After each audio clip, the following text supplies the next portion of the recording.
Curtis Calhoun here with MMA News. My next guest is fighting for the vacant light heavyweight title in Bellator, the first Bellator Champion Series event. Corey Anderson joining me today. How's it going, Corey? Doing good. How about yourself? I'm doing great, man. Thanks again for the time. I really do appreciate it. First things first, man. Obviously, I think this is your first international fight, I think, since the Glover Teixeira fight back in the UFC. So, what's that excitement level like of heading overseas, especially for a big fight like this? I mean, only excitement I got is to go over and get this belt. Not worried about where it is. Like I said it could have been in his backyard. It could have been in his alley. It could be in the gym. I don't care. I'm just excited to go get this belt. Just go out here and do what I've been training to do and actually go out there and stick to the game plan and get it done. You mentioned in another interview with Ariel Helwani that right before your Phil Davis fight, you admitted that there were some nerves and a little bit of pressure that came with, trying to get back into that title hunt. Where are you at mentally and emotionally now compared to where you were ahead of that Phil Davis fight? I mean, locked in and focused. Always am. Before the Phil Davis fight, those nerves didn't really hit until 2 days before the fight. You know, as I started to cut the weight and lose the weight, that's when everything hit. I mean, I'm always locked in and focused leading up. Um, I try to keep everything as calculated as possible, but this is life. Things change, things happen, curveballs come, and it don't always go as you plan on through fight week or the week before or whatever leading in. So this camp been doing really good, keeping everything scheduled out in order where I'm not ripping and running and trying to scramble to do anything in the last minute. So right now I'm just focused. I'm calm. Just ready to go. Just feeling sharp, ready. That's it. When it comes to the Bellator Champion Series, are you looking at this as a continuation of what Bellator's already done, or are you kind of taking pride in the fact that this is kind of like a new chapter and a new era for Bellator? Like, what are your thoughts on, everything that's transpired with the promotion over the last few months? I mean, for me, it's just continuation of what I've already been doing. You know, I've been in Bellator what now, six fights, something like that. So it's just the seventh one. My contract is still the same. They have new contracts, so nothing really changed for me. Just new ownership. So the same goal: go out there, just dominate. Don't just go out there to win. Go out there to dominate. Make a statement in each fight. Just keep moving forward. And it's great for you, right? In terms of now you have so many other options. You have obviously this big title fight coming up, but you have also the option, if you wanted to, down the line, to potentially compete in the tournament format. Like, what are your thoughts on, all the different options that you have now? Yeah, I like that. I like having options and having more people to the roster now. Like we have some guys that went over from Bellator over to the PFL tournament. You know, we could do that down the line. You know, we defend the belt enough or whatever it is. Sorry, we want to go try something new. Let's, talk to them, switch over to PFL. Who knows? Maybe I'm defending the belt and beat everybody here. They're like, all right, let's bring somebody over from PFL for him to challenge for the belt. You never know. So it leaves it open for a lot more opportunities to happen. So it's pretty good. I like the collab so far. Everything is going smooth. I think thus far with promotion and advertisement and like the last event did pretty well. So I'm excited to just see how it continues to move forward. Did you get a chance to watch PFL versus Bellator? What did you thought about the fights and obviously that main event, Ryan Bader and Renan Ferreira? Yeah, I watched. I came in as the Clarissa Shields to get her hand raised, and I watched it all the way through. After that, I actually dozed off during the Yoel Romero and the other guy fight, Santos fight. I had just got home from training, so I was fighting to stay up. And that one ended up, I dozed off, and I woke up to Yoel winning.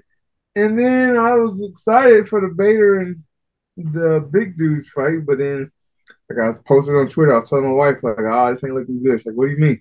And it was like he's going out before he get in. His head was up, so it's like his chin was always up, and the big guy was just waiting. First punch he threw, his head popped up, and I was like, this guy going before I could get it out, right hand, right over the top, boom. It's just with a tall guy like that, you gotta have your chin down, you gotta get inside. So it just didn't go well.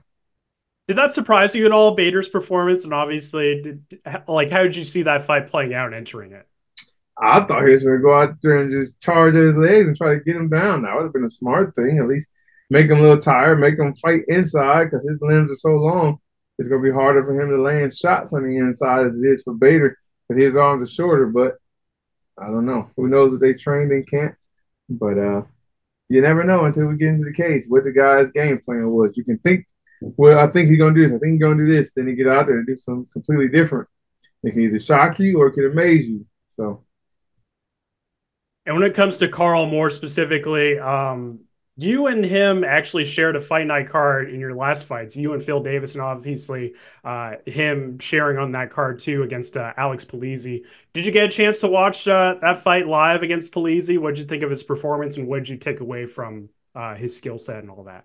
I didn't watch it live, but I watched it after. Mm-hmm. I'm friends with Polizzi. We actually from the same area growing up, so I went out to Vegas and trained with him a little bit.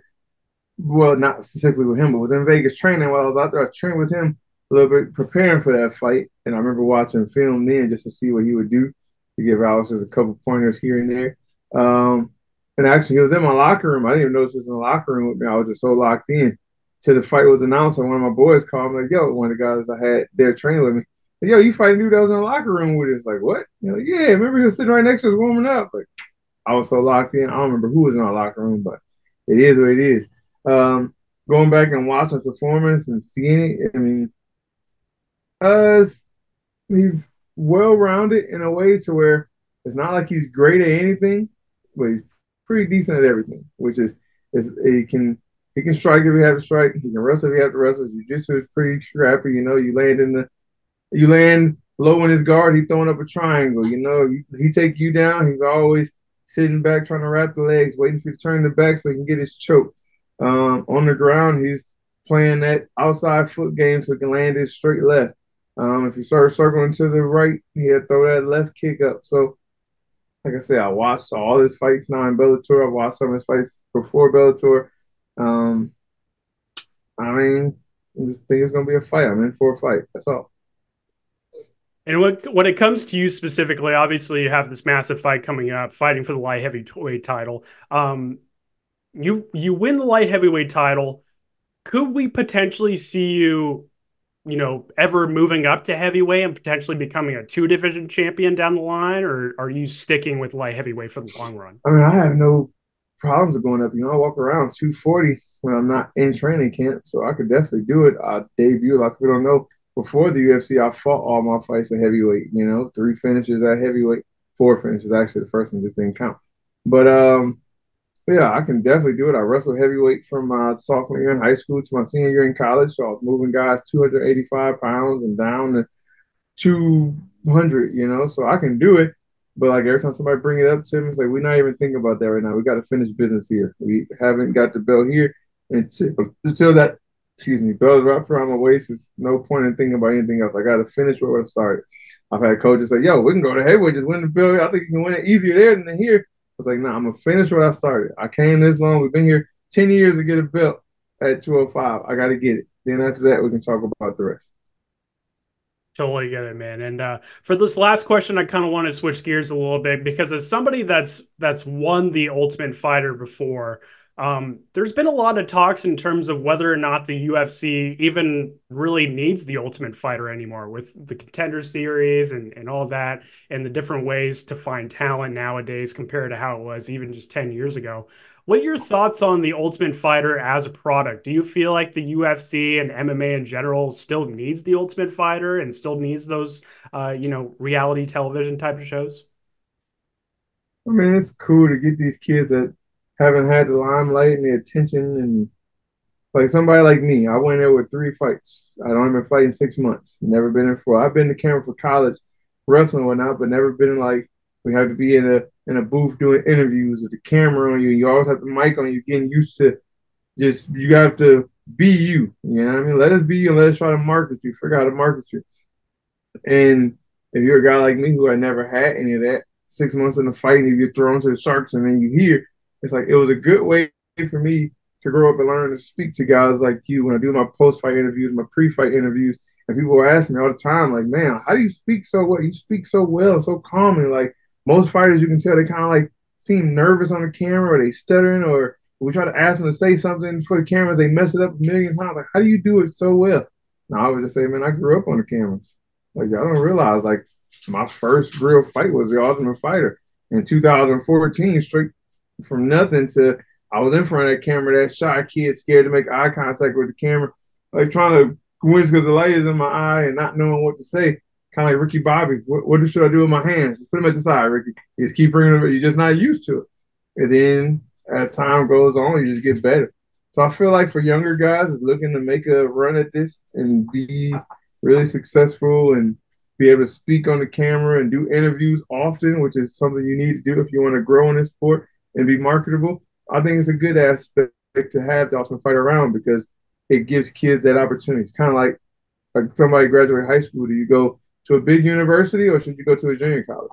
Well, can you do your schoolwork on your own? Can you stay focused? Like, can you handle that 18 credit hours a semester and athletics and a social life and do it at a big class level, or should you go down to a junior college level, community college, where it's a 150 level class at a 300, a smaller group of people, more teachers that can be hands on with you and learn. So I feel like the Ultimate Fighter is similar to a junior college compared to a university at the UFC, Bellator, 1FC, the big times. Do you feel like a lot of young fighters kind of overlook, the media obligations and how to deal with the extra attention as they move their way up the sports hierarchy, so to speak? Like, do you feel like in terms of like marketing themselves and handling the media, that's something that they should really learn how to do early in their careers? I think it's not as big of a problem now. Everybody now want to be an ex-Conor McGregor. Every kid. We got kids in the gym, amateur, don't have a fight yet. You can see them posting videos, doing flips off the wall, talking trash on the camera, doing things, trying to market themselves while they're young. So when they get there, they can make it. But the thing is, I feel like a lot of these young kids, they spend too much time on that and not perfecting their craft. Like, yeah, you're great on camera. You can market and do the flips and do all that, but you get into these fights and you're getting knocked out. Or you get into these fights and it's just a lackluster win, whatever it is. As for I grew up in an area where we didn't have that. My influence was Matt Hughes. That's who I literally learned everything from. He would come to our college. He graduated from the college I went to, come in, wrestle with us, talk to us after, and would tell me like, "Yo, fight game. You go in, you win, you move forward." That wasn't when they had to talk and sell tickets. Now I'm in a generation like I say all the time. I'm not good at marketing myself. I'm fine with speaking, but I'm not. I'm a country boy. I'm gonna stick to what I do. I work hard. I'm gonna post as it is. I'm not gonna go out and try to hire a camera crew to write some script up for me to do some stuff for clout. That's just not me. Now here and there, I'll post funny things I think and talk over whatever, and that'll get attraction. But nowadays, it's definitely important for these young fighters to understand you have to market yourself if you want to get somewhere. And I'll tell you from prime example, my last before the Johnny Walker fight, when Hunter Campbell and them pulled me into the office, and they told me the reason why I was having a fight is because we don't care about who's the best anymore, Mr. Anderson. It's about who's going to put butts in the seats. So if you can't market yourself to put butts in the seats and make people want to see you fight, they're not going to promote you. And at that point, I'm kind of like, I'm not going to sell my soul to the devil. I'm going to keep being me. And it is what it is. Now I am where I am, and I'm at where I'm at. It's the reason why I'm here. Is because I want to get paid for doing what I do. I don't want to have to be a clown and sell my soul like most of these guys do, just for the clout. That's never been me. Absolutely, man. Well, Corey, it's always great to chat with you. I'm sure we'll chat again soon. Thank you so much for the time again, and thank you again. And I'm sure we'll chat again later this year. Thank you. Sounds good. Thank you.